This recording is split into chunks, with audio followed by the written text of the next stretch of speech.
Au programme du jour, on va se concentrer sur Ripple essentiellement, étant donné que c'est le jour, j'ai envie de dire, historique pour l'actif. Mais bon, la SEC et Ripple, c'est terminé. La SEC a officiellement abandonné les charges contre Ripple.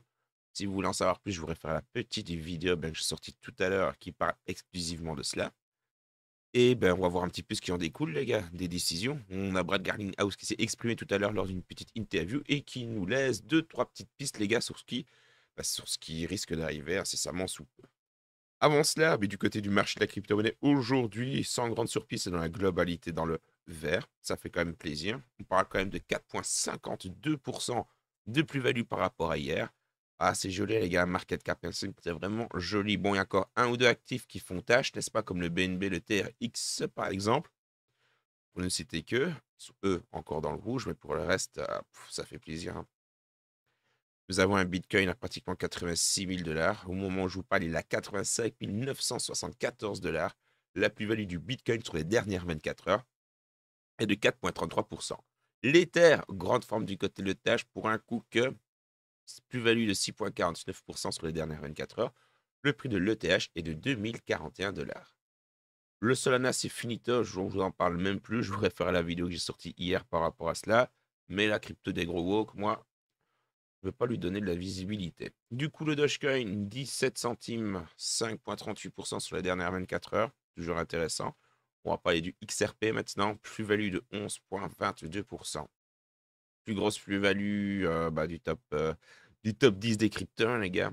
Mais ce n'était pas vraiment une surprise au point de vue de la news du jour.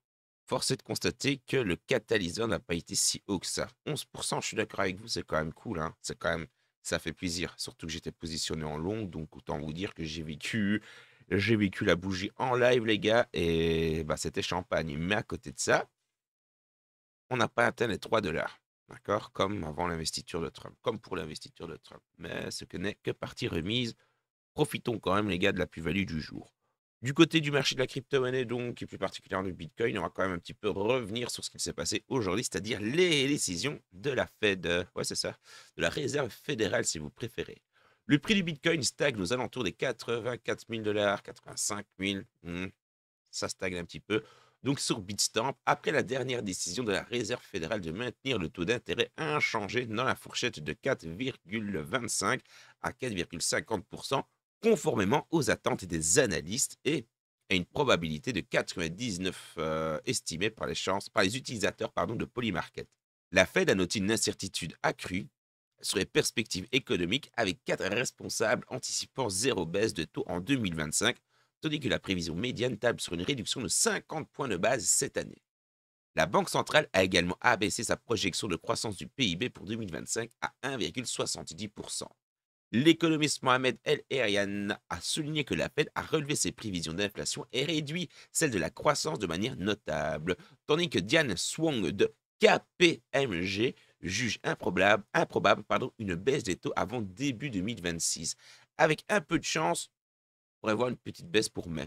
Le Bitcoin, lui, est en hausse modeste aujourd'hui, comme on l'a vu aujourd'hui. Modeste, toujours en hausse, mais ça fait plaisir. Bon, si vous voulez maintenant faire le plein de XRP, les gars, comme là, il est en dessous des 3 dollars, faites-le aisément sur BitGet, hein, les gars, c'est une plateforme de confiance. Vous allez pouvoir vous inscrire et surtout bénéficier de rabais sur vos frais de transaction et de petits bons pour découvrir la plateforme, tout simplement. Donc, pour pouvoir agrémenter votre découverte de la plateforme, tout ça en passant via le lien. C'est un lien de parrainage, c'est une manière de soutenir la chaîne de manière totalement gratuite et passive si vous n'avez pas de compte sur la plateforme. Mais bon, je vous conseille vivement, personnellement, c'est la plateforme que j'utilise au quotidien. Vous avez la possibilité de faire le plein de crypto-monnaie directement avec votre carte de crédit en quelques clics, les gars.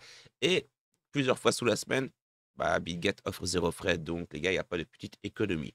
Si vous cherchez la meilleure plateforme pour faire le plein crypto, faites-moi confiance, les gars. Là, au moment où je vous parle, la meilleure plateforme de type sexe, c'est BitGet. Si maintenant, vous êtes plutôt orienté sur le trading, je vous réfère à Apex Protocol. Pourquoi? Parce que de un, j'ai fait un petit guide, mais bon, qui vous apprend les bases pour celles et ceux que ça intéresse. Le lien dans la description de cette vidéo, donc vous n'avez pas loin à aller. Mais c'est surtout qu'au moment où je vous parle, vous avez un airdrop. Vous avez la possibilité, avec un dépôt de 100 dollars, de bénéficier de 10 dollars en coupon. Tout ça, encore une fois, pour pouvoir agrémenter votre apprentissage, votre découverte de la plateforme. Et puis bon, on vous parle d'un DEX, hein, qui dit DEX dit, bah, il suffit tout simplement d'avoir un portefeuille crypto, les gars. Pas de KYC, pas de documentation, rien de vraiment contraignant, non, juste un wallet crypto. De plus, bah, vous avez affaire, je vous le dis, à une plateforme qui, bah, comme ici, essaie de se faire connaître, les gars, régale les utilisateurs. Vous avez un airdrop qui est en cours, donc toutes les actions que vous allez entreprendre vont vous donner des points pour gagner les tokens de la plateforme, à savoir le token Apex. En plus de cela, bah, vous avez surtout la possibilité de gagner des tokens Banana de la même manière que pour les tokens PX, mais bon, c'est-à-dire en effectuant du trading, tout simplement. Donc, vous allez gagner passivement des tokens Banana que vous allez pouvoir reconvertir chaque semaine en stablecoin. Si maintenant le trading, c'est pas vraiment votre dada, les gars, vous pouvez quand même utiliser la plateforme pour faire du stacking. Pourquoi? Bah, parce qu'on parle quand même de 33% d'APR, les gars, sur 14 jours de blocage pour de l'USDT. Vous avez encore amplement le temps d'en profiter, fait amplement le temps. Il vous reste 1 jour et 11 heures. Donc, ma foi, les gars, enjoy it. Le but de la démarche est simple. Vous avez lock tout simplement un montant en USDT et vous allez bénéficier des 33%. C'est aussi simple que ça. Et encore une fois, bah, en passant via le lien, vous allez avoir divers petits avantages. Mais bon, donc je compte sur vous. Du côté des actualités crypto, eh bien, on va passer brièvement sur quelques petits points flash, parce qu'il n'y a pas encore les articles, et puis bah, il n'y a pas vraiment matière, entre guillemets. Ouais, pas matière, entre guillemets, les gars, à parler pour ne rien dire. En gros, dans quelques heures, on va avoir Trump qui va s'exprimer au Digital Asset Summit. On peut s'attendre, et je dis bien, on peut s'attendre, je n'ai pas de boule de cristal, mais théoriquement parlant, les annonces devraient être positives. Donc, mais bon, préparez vos longues, les gars. La Fed, aujourd'hui, n'a pas fait chuter le cours de la crypto-monnaie. C'est pas exclu qu'on connaisse quelques jours de vert. Ça, encore une fois, l'avenir pourra nous le dire, mais je sais pas ferait quand même plaisir de pouvoir enchaîner 24-48 heures de crypto, enfin de market dans le vert. Comme je vous l'ai dit en début de vidéo, nous avons Brad Garlinghouse qui s'est exprimé tout à l'heure lors d'une petite interview et il nous a tout simplement partagé quelques petites informations et des informations assez intéressantes, oui et non. Au final, ce n'est que la continuité de ce qu'on a parlé dans la vidéo tout à l'heure et de ce qu'on n'arrête pas de parler dans la vidéo, enfin dans les vidéos, les gars, au quotidien sur le XRP. Nous avons donc ici le PDG de Ripple qui a déclaré que la SEC avait abandonné son appel dans son procès contre la société. Et à ce stade, tout ce pourquoi nous nous battons est de savoir si nous voulons nous battre pour récupérer 125 millions de dollars. Donc, ça confirme réellement ce qu'on avait vu dans les vidéos précédemment. Mais bon, c'est qu'en fait, la SEC Ripple, l'affaire, ça fait déjà quelques jours que c'est torché, que c'est OK. Mais si on a eu droit à un délai un petit peu plus long, entre guillemets, pour l'annonce officielle, c'est parce que Ripple cherchait à la base à chercher les 125 millions. Je n'ai pas encore trouvé l'information si Ripple avait abandonné. Il y a de fortes chances qu'il ait laissé tomber les 125 millions, les gars. Il y a de fortes chances que ce soit le cas. Ensuite, il a enchaîné, les gars, avec cette petite information. Le PDG de Ripple est convaincu que le XRP sera ajouté au stock d'actifs de la Maison Blanche et s'attend à avoir un ETF XRP cette année. Le XRP ETF, c'est pratiquement sûr, les gars, que ça va arriver. On est en pleine adoption crypto. On est aux États-Unis, une administration qui s'ouvre de plus en plus aux crypto. Donc, dans la logique des choses, et je sais que la logique de nos jours est très très dure à appliquer, mais dans la logique, si vous voulez, de la crypto, maintenant que la SEC et Ripple c'est terminé, on doit avoir dans la chronologie donc du truc, enfin du temps si vous voulez, de la chronologie les bienfaits du XRP si vous préférez, on doit avoir l'ETF XRP qui doit arriver. Et en fin d'année, c'est l'IPO, les gars, l'entrée en bourse de Ripple. Donc oui, là je l'ai dit et je le redirai, en dessous de 3 dollars, tant que le XRP est en dessous de 3 dollars, vous pouvez y aller aisément, les gars. Foncez sur BitGet faire le plein. Vous allez voir que la plateforme régale. En plus de cela, vous allez pouvoir faire du stacking, pas pour le XRP, je pense que c'est l'un des seuls actifs qui ne le propose pas. Mais sinon, pour le reste, les gars, écoutez votre bon vieux et son but n'est pas de vous dégoûter, dans le fond. Parce que bon, objectivement, si c'était le cas, les gars, demain, vous n'allez pas revenir regarder mes petites vidéos. Et moi, c'est pas vraiment le but de la démarche. Donc, j'essaie d'être le plus juste possible. Il y a un monde où j'ai envie de vous dire que oui, l'ETF XRP, ça risque d'être le prochain à être approuvé. Mais non, malheureusement, il y a d'autres dossiers qui sont un petit peu plus loin. Donc, théoriquement parlant, malheureusement, ça va pas être le prochain actif XRP, donc ETF, qui va arriver, les gars. Enfin, vous m'avez compris. My bad. C'est bien, j'ai pas de petit texte, c'est que de la spontanéité. Donc, bon, comme si je faisais du streaming, mais en faisant du record. Bref. Donc, du coup, les gars, affaire à suivre. Mais oui, l'IPO, ça va arriver. Aussi, on a vu cette petite publicité, mais qui est apparue aujourd'hui à New York. La publicité parle de quoi? De ce qu'on a parlé il y a quelques jours, les gars. De Ripple Custody. En gros, la petite pub nous dit modernisez-vous avec Ripple Custody parce que c'est en rapport avec le software, etc., etc. Si vous voulez en savoir plus, les gars, bah, Aisy vous a expliqué quoi il y a quelques jours. Et encore une fois, n'oubliez pas de passer sur X.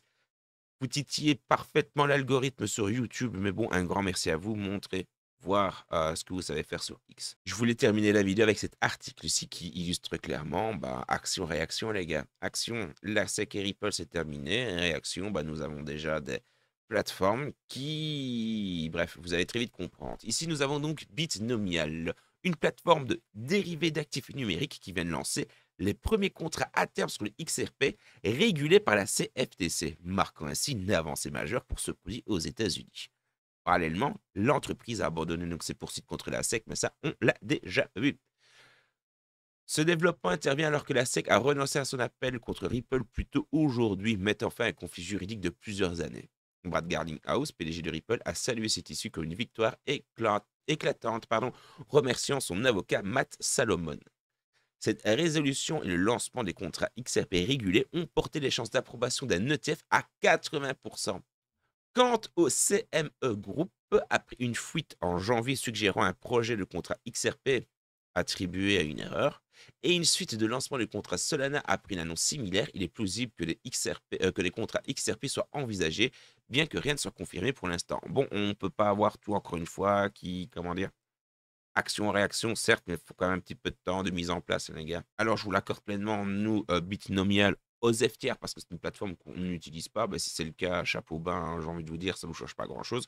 Ce qu'il faut surtout observer ici, c'est quoi? Bah, c'est qu'après quelques heures de la fin du litige, on a bah, la possibilité de faire du trading, les gars, aux États-Unis, surtout de manière régulée et régulée par la CFTC.